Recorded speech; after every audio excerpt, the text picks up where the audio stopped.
Hey, I am back and I am going to actually unbox Mixtape Massacre. I will be taking it to game night tonight, which means we will probably be playing it because a friend of mine is absolutely in love with this game, but the friend that owns it never brings it. So here we go. The trusty scissors, which are a little mutated. I need a new pair. It just smells cardboardy.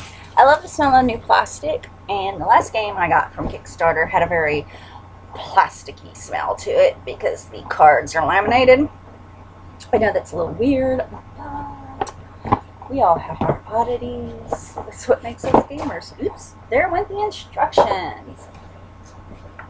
Here is the official rulebook instructions, which will be the first time I have an opportunity to read it. I've actually played the game like 2 or 3 times, and I've never read the instructions because somebody else is always reading it.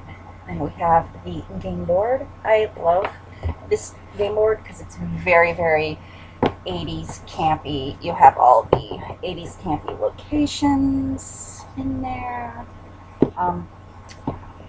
For the older people that have seen them, this is basically all 80s slasher movies. You've got your arcade, and you've got your high school, the motel, very Norman Bates there. It needs a building next to it to be the home. The Roadhouse Bar, which is a frequent in 80s campy movies. The Wishing Well, which is where the little ring girl lives. Skater Park. I can't think of a movie that took place in a skater park, but you know, it's been a lot of years since I've seen an 80s movie. The obligatory cemetery. Town Square for the bimbo to run through, because you know there's always a bimbo that runs through it. The hospital, which is not necessarily the safest place in town. What else we got here? The video shop. I guess that's an homage to the actual videos. The Quickie Mart. And I do believe that's all the locations. Basically, in this game, you will have your slasher that'll start the little red place, and you move various places. You go here, and there'll be a little token in there with a little scene snapper thing, and you have to fight a good guy.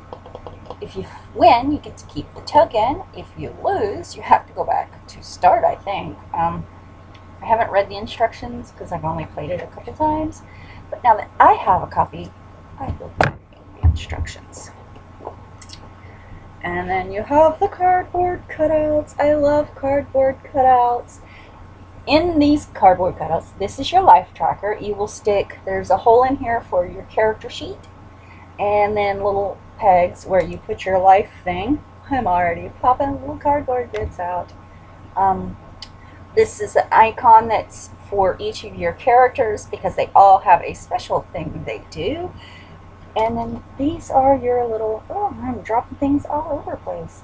These are your little slasher characters you're going to play as. You have your homage and Pennywise the Clown. It's not what he's actually called in the game, but then you have the Chainsaw Massacre dude, the Freddy Krueger dude. You probably can't see it, but he's got the little claw fingers. Of course, the pretty little prom queen, the escaped prisoner, Chucky, a gremlin, which is he just not the most adorable thing. And then you've got guy from Hellraiser and the Well Girl. All homages to old horror movies. And then you've got your, basically on this side, this is the side that'll be showing when you go to locations. And then on this side, you've got various body parts, which are worth various amounts of victory points. I don't remember who got the pill. There we go. More of the same, but that's okay. Then we've got, now we're down to the good stuff.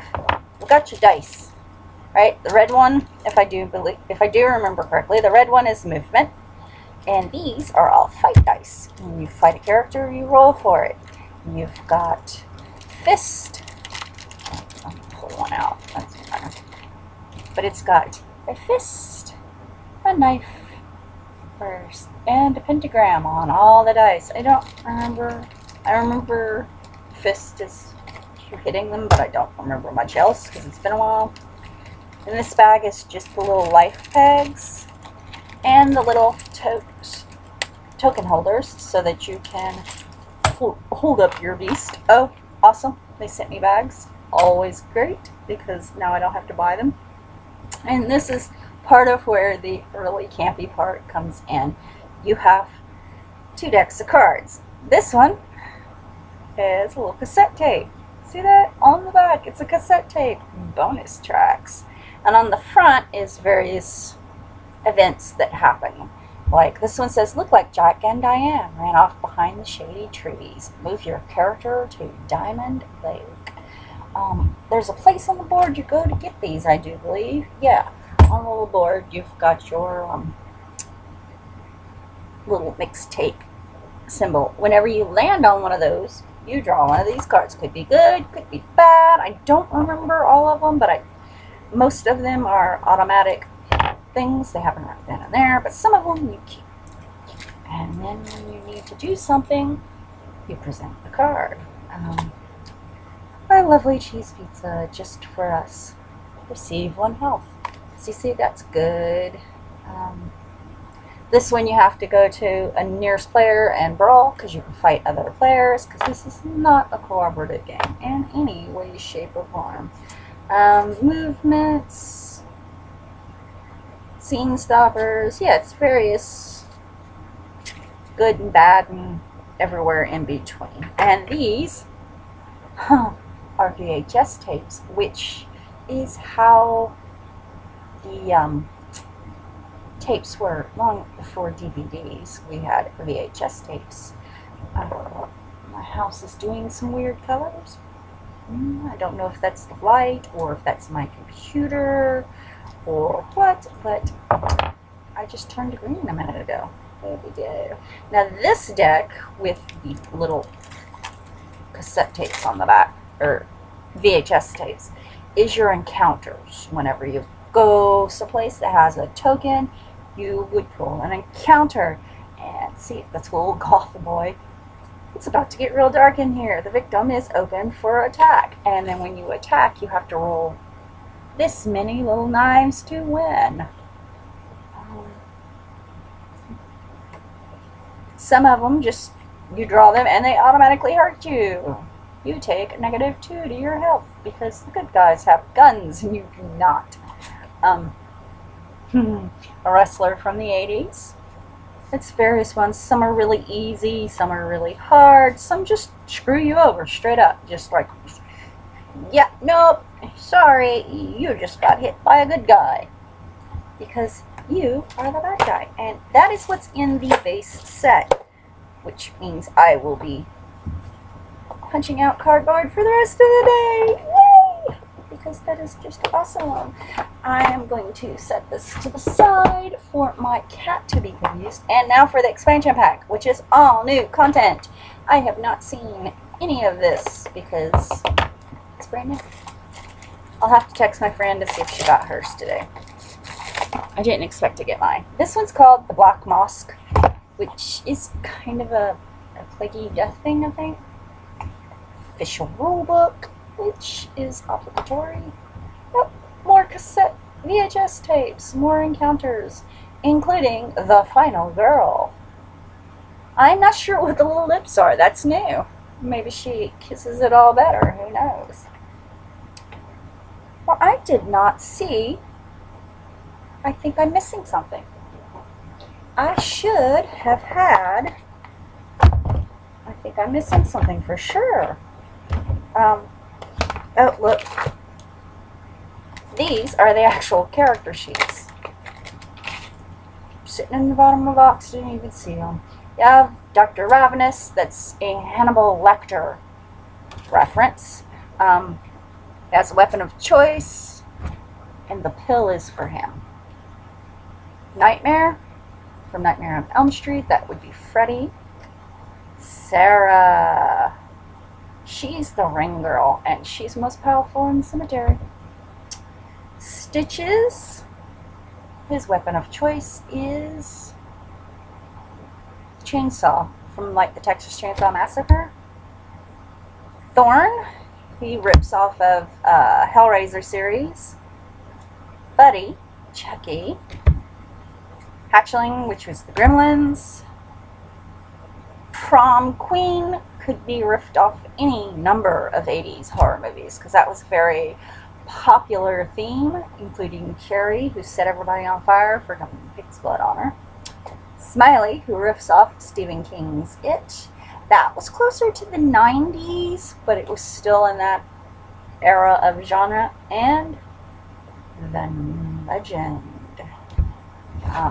He's ripped off Michael Myers from the Halloween series. That was always a very creepy series to me. I loved it till they got to like 8 or 9, and then I was like, oh, this series just needs to die. It really, really just needs to die. Okay. What reminded me of those bits was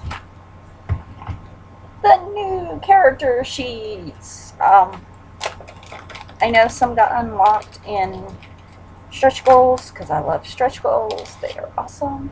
So we've got Crystal Lake. She is a man-eater. Her weapon of choice, mess hall knife. I don't remember who she riffs off of, but that is awesome. Oh, I love this. The Creature. What the fuck? I'm going to assume he could riff off any number of things. His weapon of choice, Devouring. And then, what are these? I guess these are just cheat sheets. My best guess. Let's see. And these are cutouts, some of which have already fallen out, including the Creature and the Heart. She is a Heartbreaker. Missing one. I'm sure they'll pop up in here. Oh, look, we've got new colored ice for this. I don't know what these are. I guess that's a target. And that would probably be a whiff. Nothing happens. And they're green, which is kind of neat. Oh, nice. The new life tracker pegs are black. Kind of cool. Bonus tracks. Not really the religious type, but and it says, keep this card. Use it at the start of your turn to remove all death pegs currently ailing you. See, that's a sample of one that you can keep. Oh, look, here's the other little cardboard bit that fell out. And, oh, look, this is cool. It's a Nintendo game. You can't really see the find working, but there's the line there that was like the grip in the Nintendo game. That's cool. First card here says Town Curfew. Because you know there's always a town curfew. Avoid the cops and get inside. Get to a location and stay inside. Players in a location can skip their turns to avoid being caught. Those caught outside when the event ends lose 2 health and return to the nearest starting point. 1 player per location. Scene marker has to be cleared. I'm going to assume this is a new game mechanic because this is not in the old one. And I love when expansions add new game mechanics because even if there's a lot of replayability, when you meet twice a week to play games, eventually things start to get a little stale. So there we go. Tall Oaks Inferno, because you know there's a fire in quite a few of those. Sewers closed. Earlier I was thinking of a video called Chud from a long time ago because yesterday's Kickstarter has an actual card in it that's Chud. Don't remember exactly what Chud still stands for, but they lived in the sewers. There you go. And they ate humans. House Party. That is definitely an 80s slasher flick. Stamp Thing. I'm going to assume the number in the corner is probably like how many rounds the event takes place in. Power outage, full moon, it's a werewolf. Dead man's party, awesome. It's a skeleton drinking probably blood. Doubt it's wine, it has an eye in it. Monster Mash, Airstrike, they live. Sometimes they come back. That was a horror movie from the 80s. Puppet Master, which is the whole reason why I don't like dolls with porcelain faces. So there you go. Revisiting all your nightmares. I was wondering when they would get a zombie one in there. Quarantine with bloody handprints. You know, that's a reference to a zombie movie for sure. Sheriff Burton, what you gonna do when he comes for you? Town Riot, awesome. I'm gonna assume this is a new mechanic. And that is everything that's in the expansion. Here we go. I can't wait to pull this out Thursday at game night. I know at least one other person will vote to play it. And that is my mystery unboxing.